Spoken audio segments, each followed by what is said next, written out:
예, 9월의 윤거정입니다. 존경하는 서범수 간사님께서 이러저러한 이야기를 해주셨습니다.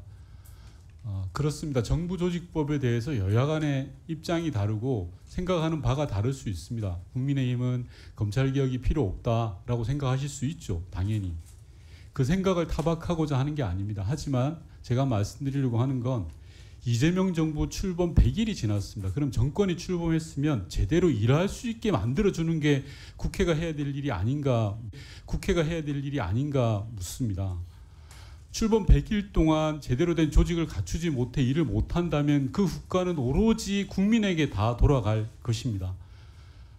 몇 가지만 더 말씀드리겠습니다. 우리 정치가 왜 이렇게 대립과 갈등으로 흐릅니까? 그건 승복하지 않아서라고 생각합니다. 대통령 선거 끝난 지 한참 되지 않았습니까? 그러면 지금 정부 이재명 정부입니다. 이재명 정부가 제대로 일할 수 있도록 승복하고 협조하는 게 필요하지 않습니까? 무조건 발목 잡거나 해서는 안 돼. 이거 해야 돼. 라는 식으로 접근해서 대한민국이 뭐가 이득이 되겠습니까? 대한민국 전체를 생각했으면 좋겠다는 생각이 들고요. 이재명 정부 일하려는 거 아니겠습니까? 그 일을 좀 잘해라 라고 박수 쳐주지는 못할 망정 발목 잡아서는 안 된다는 생각이 들고요. 그리고 숙려기간 미경과에 대해서 주장을 하셨습니다. 국회법에 따라서 15일 경과 후에 상정 처리하도록 되어 있는데요.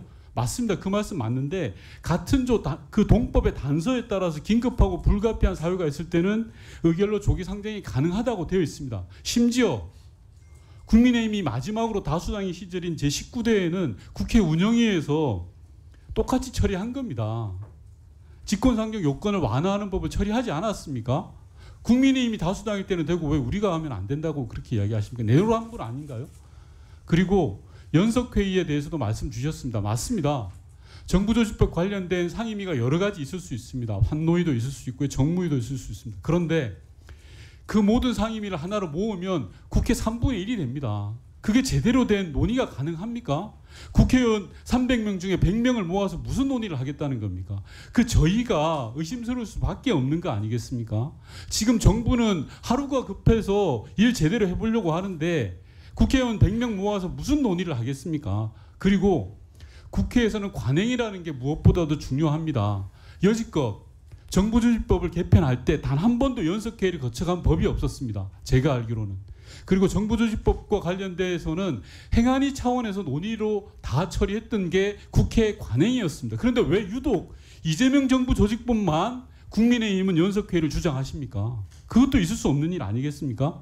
특히나 행안위에서는 법안 소위라는 절차가 있지 않습니까? 법안 소위를 할 때 소위 심사 시 관계 기관에 차관들이 들어옵니다. 그럼 그 차관들을 대상으로 해서 법안에 문제가 있으면 따지면 되지요. 그런데 왜 연석회의를 해서 시간을 끌려고 합니까?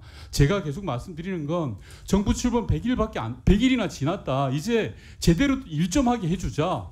물론 마음에 안 들고 탐탁지 않은 부분이 야당이 있을 수 있습니다. 그거 말씀하십시오. 그러나 국민이 볼 때 발목 잡기로 비춰져서는 안 된다라고 생각합니다. 다시 한번 국민의힘께서 전향적으로 검토해 주실 것을 위원장님께 말씀드립니다. 이상입니다.